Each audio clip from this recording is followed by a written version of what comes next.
lecture that's coming up, no one is more understanding of the history of the Hellenic Revolution as it relates to America than Dr. Constantine Hatzidimitriou.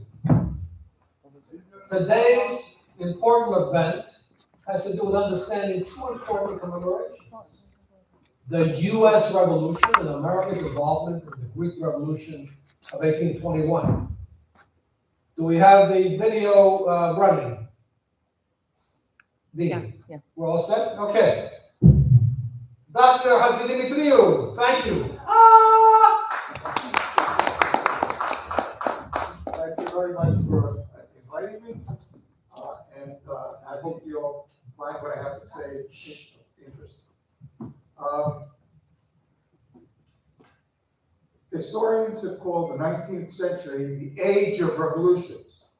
This is because with the spark that ignited the struggle for freedom and independence in the Americas, people from many places sought fundamental change.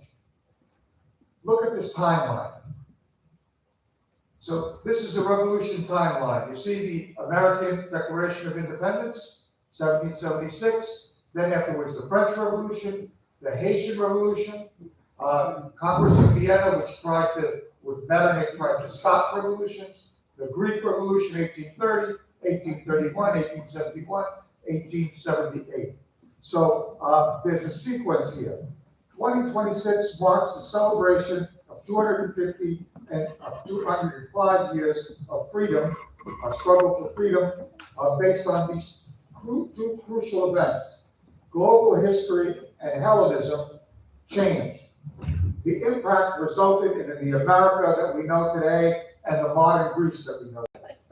The first was the creation of a new kind of nation, a democratic republic, ruled not by kings or oligarchs, but by people with individual rights and freedoms almost unknown at the time.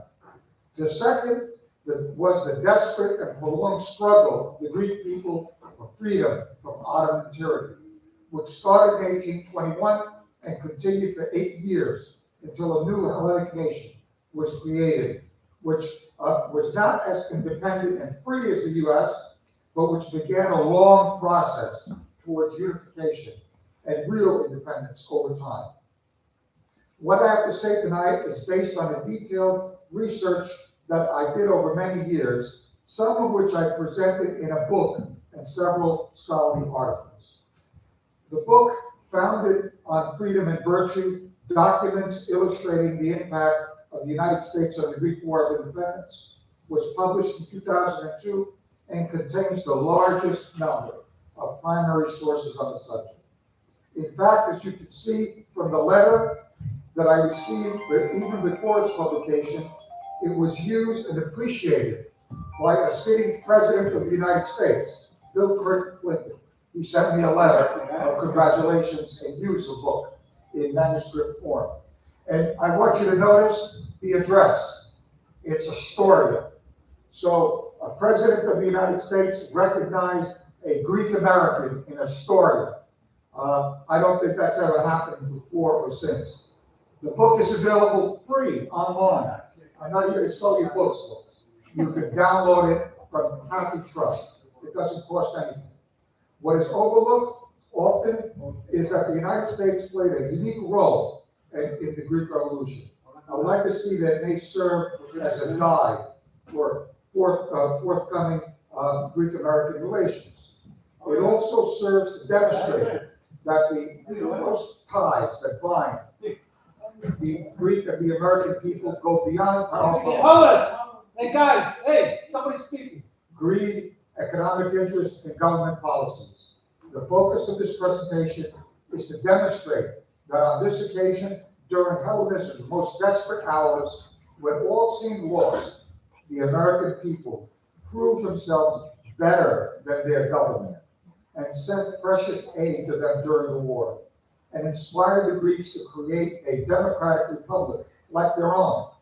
This unprecedented American philanthropy saved thousands of innocent Greek lives.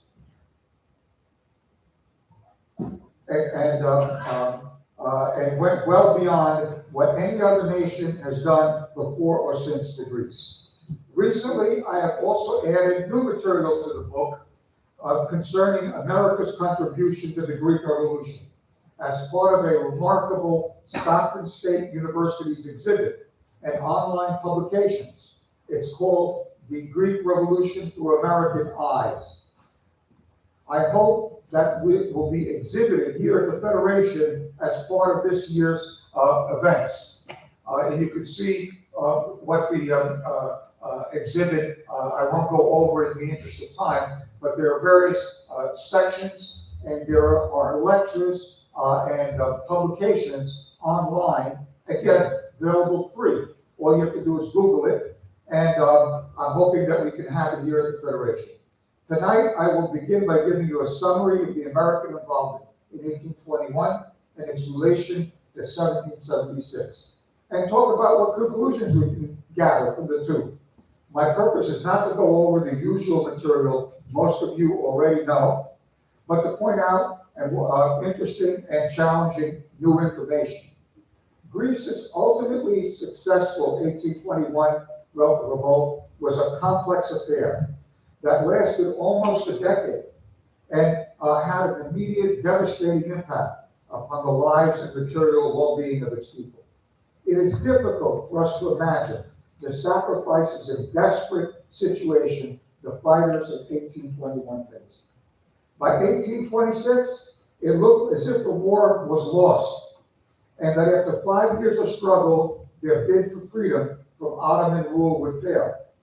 As we all know, foreign intervention, especially the destruction of the Ottoman fleet in Navarino, resulted in a nominally independent Greek state. During this period, the revolution captured the imagination of the American people in a widespread movement of sympathy and support the newspapers called Greek fire or fever. Thousands of everyday Americans, especially in the Northeast, followed the war's progress and passed numerous resolutions of support. There you have one of them. Hundreds of newspaper articles were written and reprinted, and ordinary citizens formed local committees and participated in town meetings and fundraising events. Obscure Greek personalities such as Philanthropy, Botsaris, Kolokotronis, Bubulina, and Mavrokordatos, and place names such as Suli, Chios, and Messalongi became well known to the American public. Many of the most significant poets, writers, artists, dramatists of early 19th century America produced works related to the Greek struggle. For example, the famous poet William Cullen Bryant wrote a poem called The Greek Boy about a real historical figure, Christos Evangelidis, an 1821 refugee who came to New York City and graduated from Columbia College. And he's left us the earliest diary by a Greek American. That's a real picture. That's Evangelidis and his son, the late life. Even special music was composed in relation to the Greek Revolution. These were called Greek airs, and plays were performed based on the war.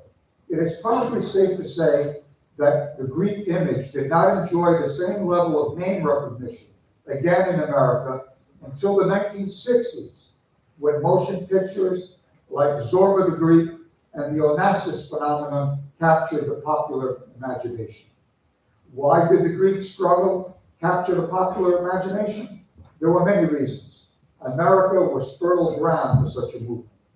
Ancient Greek language and literature was still very much part of its educational system, as was the debt that Western ideals owed to classical Greek civilization. Another factor was the fervent Christianity that dominated society. Most Americans perceived the struggle in Greece in religious terms, as a battle between merciless Muslims and enslaved Christians who longed for religious freedom. Another important factor was that many Americans viewed the Greek War as a struggle against tyranny, similar to their own recent revolution. In fact, this idea was actively promoted by letters sent from Greece, women played an active role in organizing many of these events, and their success owed a great deal to their zeal. The funds raised were intended to support the Greek war effort, and they were largely turned over to European Greek committees and not sent directly to the Greeks. On the official level, the United States government, guided by President Washington's advice to stay out of European affairs and the Monroe Doctrine, maintained official neutrality. Even Thomas Jefferson, who had met Corais in Paris and was certainly a Philhellene, he advised Monroe not to make an exception on behalf of the Greeks. This, however, did not prevent presidential expressions of sympathy and active lobbying for change in official policy by prominent politicians such as Daniel Webster, Edward Everett, and others, who were collectively called the Grecians. What was not known, except to a few insiders at the time, was that the United States had a secret agent in the Levant who was reporting to the president on the Greek war while trying to negotiate a commercial treaty with the Ottoman Empire. Even the American consul in Smyrna was pro-Turkish, and Commodore Rogers, the commander of the American squadron in the Aegean, had been instructed by the Secretary of State to expedite the negotiation of this treaty to protect and expand economic ties with Turkey.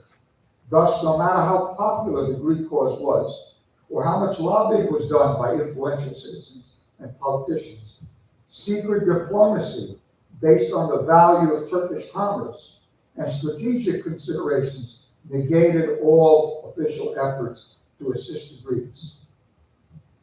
There was only one instance when official efforts by the U.S. government looked the other way, the so-called frigate affair, which enabled a warship named the Hellas to be built in New York and sailed to Greece with an American crew.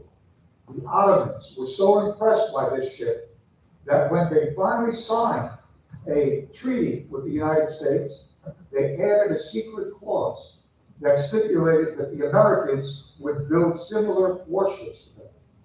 Thus began American military aid to Turkey, which continues until today.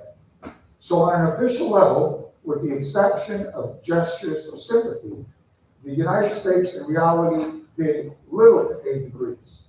The American people, however, did a great deal, especially after 1826, as we shall see.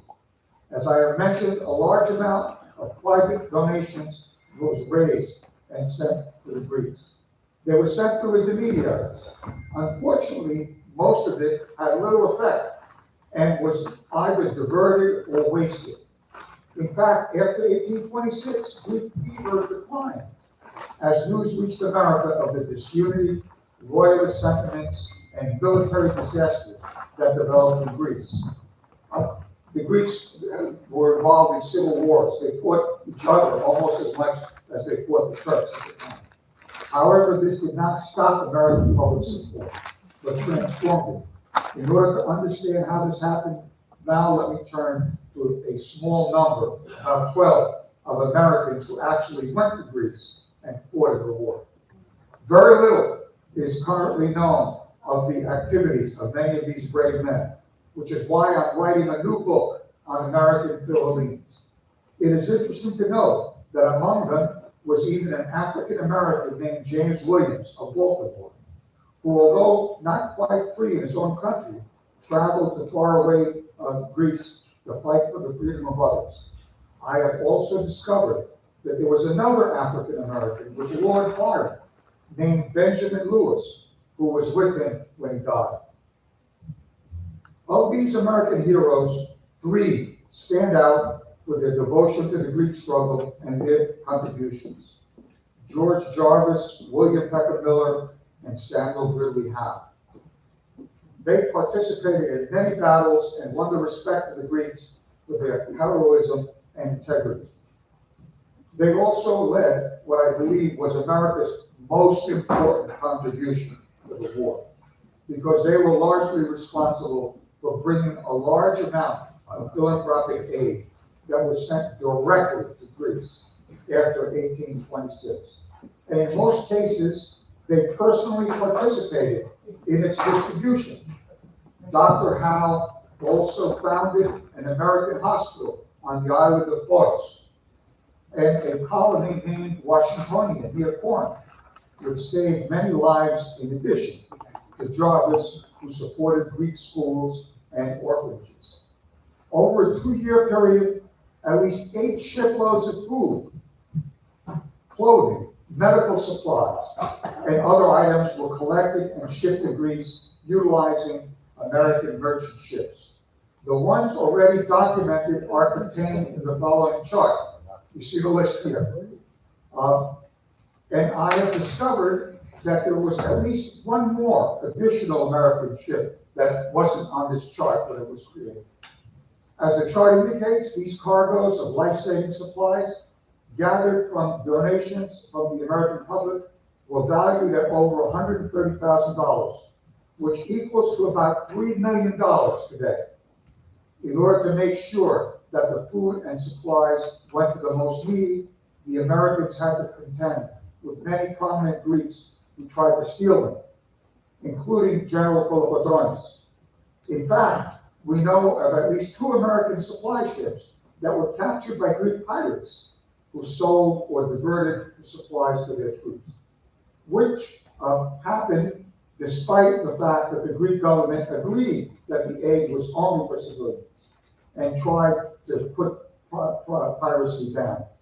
In some cases, American warships had to defend these cargoes by intimidating and forcing the local Capatani to leave them alone or return these stolen goods. The entire subject of Greek piracy during the Revolution is little studied or known. Thousands of starving and helpless Greek women and children, and those too old or sick to fight, were saved by this humanitarian aid that these Americans distributed at the risk of their lives and under very difficult circumstances. Fortunately, Miller, Jarvis, and Howe and others have left us precious and dramatic descriptions which document their humanitarian work. In order to give you an appreciation of what they did for Greece, I will quote a few sections from their own writings. These are their words, ladies and gentlemen, not mine. July 20th, 1827.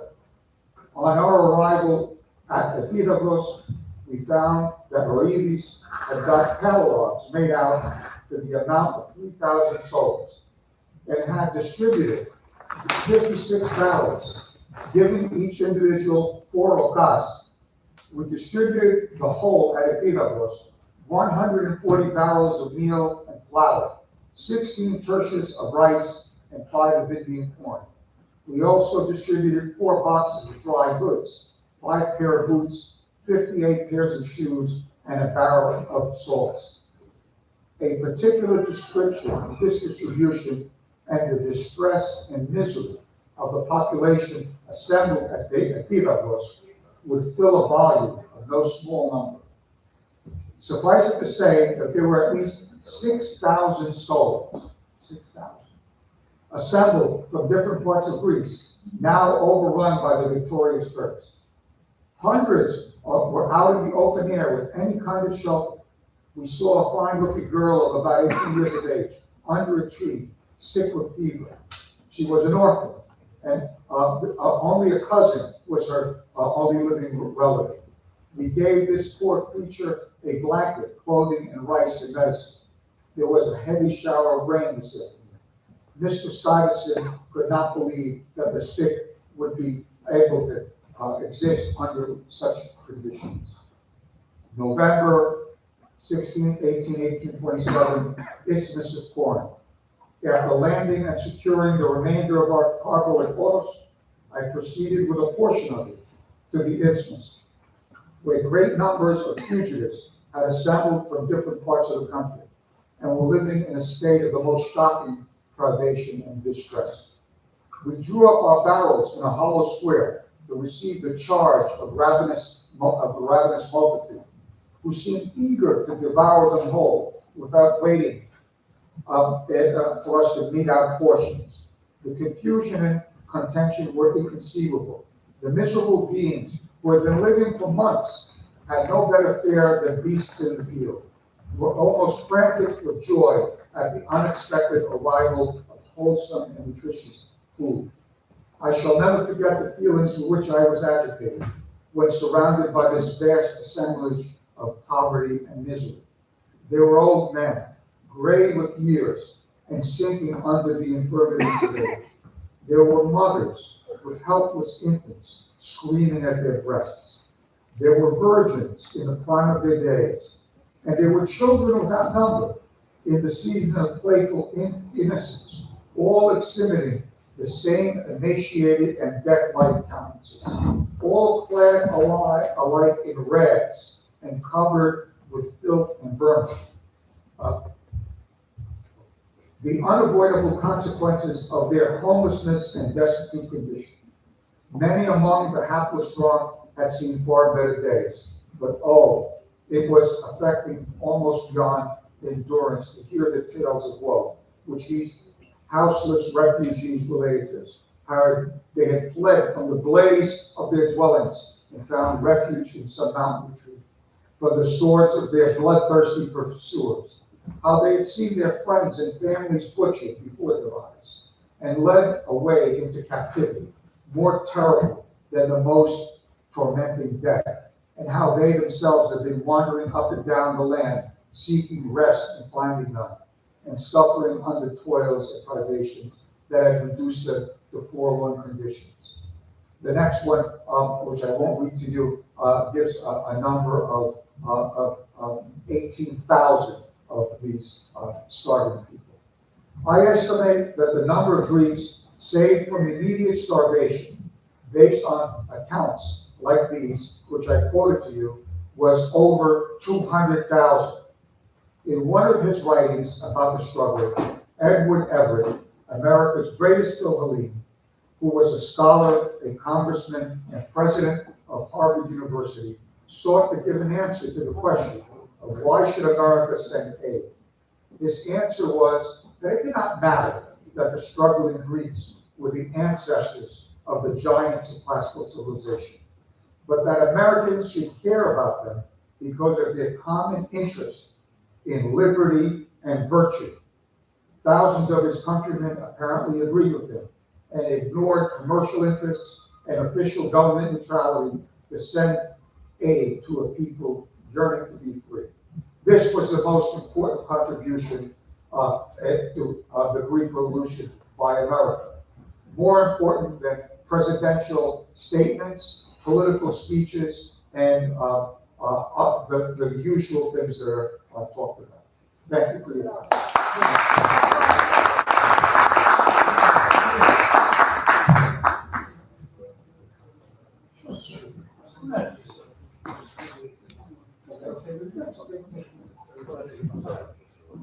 Thank you so much. This was amazing. What an amazing presentation. We're going to start our meeting, as we always talk about, at 7 o'clock sharp. We've got 7 minutes. Do whatever you're going to do, but once we start, that's it. We're starting, and we're going to end by 8. Not after 8, but by 8. Thank you so much for coming. This is a fantastic crowd, listening to the professor, who is the best at what he does.